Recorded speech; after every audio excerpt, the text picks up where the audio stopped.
दिल्ली के modern school Barakhamba road से संगति फाउंडेशन के नेतृत्व में एक अनूठी यात्रा को पद्मश्री पैरालंपियन दीपा मलिक ने हरी झंडी दिखाकर रवाना किया। इस मौके पर दिल्ली पुलिस क्राइम ब्रांच के chief Devesh Chandra Srivastava, modern school principal विजय दत्त सहित अनेक गणमान्य लोग उपस्थित थे। इस 20 दिन के अभियान में 5 दिव्यांग व्यक्तियों की टीम 6000 किलोमीटर का सफ़र तय करेगी।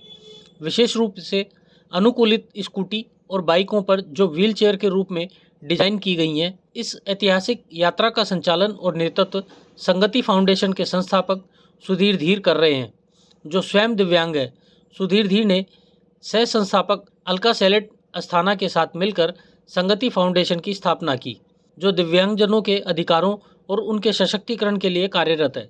इस यात्रा में सुधीर धीर के साथ आमिर सिद्दीकी, पवन कश्यप, सूरज पीए, सौम्या के और तेजपाल यादव भी शामिल हैं। सुधीर धीर ने बताया कि इस यात्रा का उद्देश्य केवल एक साहसिक पहल नहीं, बल्कि दिव्यांगजनों के कौशल, इच्छा शक्ति और क्षमता का प्रमाण है। इसका उद्देश्य दिव्यांगजनों के लिए पर्यटन, शिक्षा, व्यवसाय और रोजगार के समुचित अवसरों की मांग को समाज और सरकार तक पहुंचाना है। धीर धीर है और मैं संगति फाउंडेशन का ट्रस्टी हूँ, फाउंडर ट्रस्टी हूँ। और ये यात्रा संगति यात्रा संगति फाउंडेशन के उसमें अंडर हो रही है। ये दिल्ली टू रामेश्वरम की ये 6000 किलोमीटर की यात्रा है, जो दिल्ली से रामेश्वरम और रामेश्वरम से दिल्ली तक रहेगी। इसके अंदर 8 दिव्यांग रहेंगे, जो कि अपनी मॉडिफाइड स्कूटी के ऊपर ये यात्रा करेंगे। और दिन में हम मोस्टली 450 किलोमीटर का डेली का हमारा वो रहेगा, और उसके बाद हमारा एक रेस्ट डे रहेगा। यात्रा में कपल के बारे में कपल के बारे में मैं बता दूं कि कपल एक स्पाइनल कॉर्ड इंजरी उनको हो रखी है और उनकी वाइफ उनका ख्याल रखती हैं, तो ये दोनों एक साथ उस स्कूटी पे ट्रैवल करेंगे पूरा। और इन लोगों ने कारगिल तक भी ट्रैवल किया हुआ है। तो ये जो कैंप आप लगाएंगे यात्रा, जी हाँ, क्या कुछ संदेश देने की कोशिश करेंगे? देखिए, उसके अंदर हम ये संदेश देने की कोशिश करेंगे, लोकल बॉडीज़ को, गवर्नमेंट को हम ये संदेश देने की कोशिश करेंगे कि ये चैलेंजेस हैं किसी भी दिव्यांग को यात्रा करने के लिए। तो इन चैलेंजेस को किस तरह से ओवरकम किया जा सकता है, उन लोकल बॉडीज़ को हम अपना रिप्रेजेंटेशन देंगे, डॉक्यूमेंट्स करेंगे हम उनको। और दूसरा ये रहेगा कि जो दिव्यांग लोग हैं उस एरिया के, उनको हम मोटिवेट कर सकें कि वो जैसे हम करके आए हैं वो लोग भी इस यात्रा में शामिल हो सकते हैं। कितने दिव्यांग आपके साथ रहेंगे सर? मेरे साथ इस समय 8 दिव्यांग रहेंगे समेत मेरे। मोटो क्या है सर इस यात्रा का? मैंने आपको बताया, जैसे मोटो इसका एक्सेसिबल टूरिज़्म के लिए इंफ्रास्ट्रक्चर बनाने का, इसके लिए लाइवलीहुड प्रोग्राम्स को डिस्प्ले करने का, और एक ऐसा एग्जाम्पल सेट करने का जिससे कि बाकी दिव्यांगजनों को और फिज़िकल हैंडीकैप्स को ये मिले कि वो भी कर सकते हैं जो हम कर रहे हैं। और ये हम कोशिश कर रहे हैं कि एक नेशनल बॉडी बन सके जिसके अंदर पूरी हिंदुस्तान की तरफ से लोग, राइडर्स इस तरह के आकर के शामिल हो सकें। सर्वप्रथम मैं बहुत बहुत शुभकामनाएं देती हूँ मॉडर्न स्कूल बाराखंबा रोड, उनके पूरे स्टाफ, स्टूडेंट्स को, साथ ही संगति फाउंडेशन को, जिन्होंने ये 6000 किलोमीटर की राइड दिव्यांग जन फॉर एक्सेसिबल इंडिया। पहले तो मैं उनके साहस, उनके अदम्य जोश को मैं एक सलाम करती हूँ, जो राइडर्स 2 व्हीलर्स पे जो कस्टमाइज्ड 2 व्हीलर्स हैं वो निकले हैं और उन्होंने अपनी एबिलिटी बियॉन्ड डिसेबिलिटी को दर्शाया है। मैं ख़ुद भी एक राइडर रही हूँ और मैं ख़ुद भी कार रैलीज़ करती हूँ, तो मुझे पता है कि ये कितना इसमें कितनी आपको शारीरिक शक्ति चाहिए, मानसिक शक्ति चाहिए।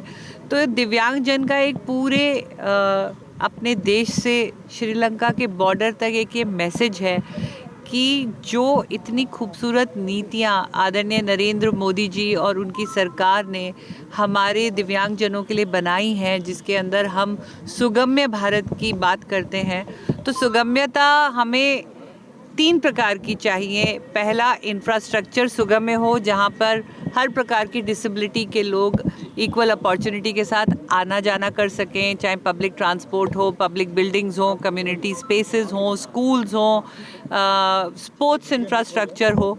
और साथ ही दूसरी जो हमें सुगम्यता की बात चाहिए वो है मानसिकता में सुगम्यता। जब लोग एक एक्सेसिबल इंडिया का सपना जो आदरणीय मोदी जी का है उसको अपना समझेंगे, तब दिव्यांगजनों के लिए भारत पूर्ण रूप से सुगम्य बनेगा। अक्सर सुनते हैं और तीसरी चीज़ जो मैं ज़रूर कहना चाहूँगी कि डिजिटल एक्सेसिबिलिटी भी बहुत इम्पॉर्टेंट है। आज सारा काम डिजिटल वर्ल्ड में हो रहा है, सब कुछ ऑनलाइन है, तो सॉफ्टवेयर्स ऐसे इस्तेमाल किए जाएं जिसे विभिन्न प्रकार की दिव्यांगता से ग्रसित लोग उसको इस्तेमाल कर सकें। मैडम, नॉर्मल व्यक्ति जब राइड करते हैं तो एक बात अलग हो जाती है, दिव्यांगजनों के लिए कितना ये कारगर साबित होगा ये राइड? पहले तो मैं कहूँगी कि दिव्यांग व्यक्ति भी उतना ही नॉर्मल है, क्योंकि जो भी आप अपने शरीर से करते हो वो पहले दिमाग से, दिल से, इच्छा शक्ति से होता है। और एक दिव्यांग जन की इच्छा शक्ति दुगनी होती है, क्योंकि उसके अंदर एक जज्बा होता है ये कुछ कर गुजरने का या अपने शरीर के ऊपर उठकर अपनी काबिलियत दर्शाने का। मुश्किल होती है, अगर मैं अपने ही शरीर की बात करूं तो मलमूत्र की शक्ति नहीं होती, बार बार उतर के बाथरूम जाने में तकलीफ़ होती है, लंबा बैठने में, क्योंकि आपके शरीर के हर अंग में इतनी ताकत नहीं होती, आपका बॉडी का बैलेंस नहीं होता। अगर आपके टांगे काम नहीं कर रही हैं तो आप अपने शरीर को पाँव से रेस्ट करके सहारा नहीं दे सकते। और फिर 2 व्हीलर पे लगातार 15 दिसंबर से 3 जनवरी तक आप देखिए कम से कम 18 दिन सड़क पर रहना और चलते रहना, तो ये वाकई बहुत फिज़िकली चैलेंजिंग रहेगा, लेकिन मुझे पता है कि उनकी मानसिक शक्ति बहुत स्ट्रांग है। नाम आमिर सिद्दीकी है और आज हम लोग जो यात्रा कर रहे हैं ये संगति यात्रा है। इसका सिर्फ एक ही मकसद है, एक्सेसिबिलिटी। हम चाहते हैं कि हर एक दिव्यांग को वहाँ तक पहुँचाएं जहाँ तक वो जाने की सोच भी नहीं सकता, क्योंकि हम अगर बात करें कोई मॉन्यूमेंट्स की या हिस्टोरिकल प्लेसेस की तो वो एक्सेसिबल नहीं होते। हम चाहते हैं कि वो हर एक जगह एक्सेसिबल हो और वो दिव्यांग वहाँ तक आराम से पहुँच सके। 6000 किलोमीटर की ये यात्रा दिल्ली से लेके तमाम जगह से निकलेगी, कितनी कारगर होने वाली है, कितनी मतलब समाज में कितना अवेयरनेस फैलने वाला है? मैं तो ये जानता हूँ कि ये 6000 किलोमीटर की यात्रा जो है कम से कम ना करते हुए आप देखेंगे दिव्यांगों को, अगर एक दिव्यांग को भी हम मोटिवेट कर सकते हैं तो हमारी यात्रा को हम मानेंगे सफल है। और हमेशा जब आदमी घर से बाहर निकलता है तो ये देखता है कि दिव्यांगों को लगता है कि वो भी निकलने की कोशिश करें। आज देखेंगे आप यहाँ पास इतने सारे दिव्यांग आए हुए हैं, उनको भी लगता है कि हम भी घर से बाहर आए, कुछ चीज़ें करें, क्योंकि वो भी समाज का एक हिस्सा है। ये 6000 किलोमीटर की यात्रा जो है इतना इम्पैक्ट डालेगी कि दिव्यांगों को ये कभी नहीं लगेगा कि हम दिव्यांग हैं। सर, एक नॉर्मल व्यक्ति अगर राइड्स करते हैं, अक्सर देखा होगा आपने, तो कई किलोमीटर तक राइड्स करते हैं, लेकिन दिव्यांगों के लिए कितना ये वो होने वाला है सर ये राइड्स? नॉर्मल जो होते हैं वो जो राइड करते हैं उनकी स्कूटियाँ या उनकी बाइक आप देखेंगे 350 सीसी की होती है। हमारी आप स्कूटी देख रहे हैं 110 सीसी की हैं। हमारे साथ स्ट्रगल थोड़ा ज़्यादा है, क्योंकि हम इतनी छोटी स्कूटी लेकर के अटैचमेंट लगा कर जा रहे हैं, इनकी स्पीड कम होती है, रास्ते में कुछ दिक्कतें आती हैं, वो नॉर्मल राइडर के साथ नहीं आती, हमारे साथ वो ज़्यादा हैं दिक्कतें। इस अभियान का मुख्य उद्देश्य दिव्यांगजनों को प्रेरित करना और कौशल विकास, रोजगार, खेल और जीवन कौशल की आवश्यकता पर प्रकाश डालना है। अलका अस्थाना ने समाज से अपील की कि इस यात्रा का हिस्सा बने और अपने समर्थन से एक समावेशी भारत के निर्माण में योगदान दें। ब्यूरो रिपोर्ट, राष्ट्र सर्च न्यूज़ दिल्ली, देश की आवाज़। ऐसे ही अपने क्षेत्र व अपने आसपास की खबरों, देश दुनिया की ताज़ा तरीन सभी खबरों को देखने के लिए देखते रहिए राष्ट्र सर्च न्यूज़ चैनल। खबरों की लेटेस्ट अपडेट पाने के लिए हमारे चैनल को लाइक व सब्सक्राइब करना ना भूलें और कमेंट के द्वारा खबर के प्रति अपनी राय जरूर दें।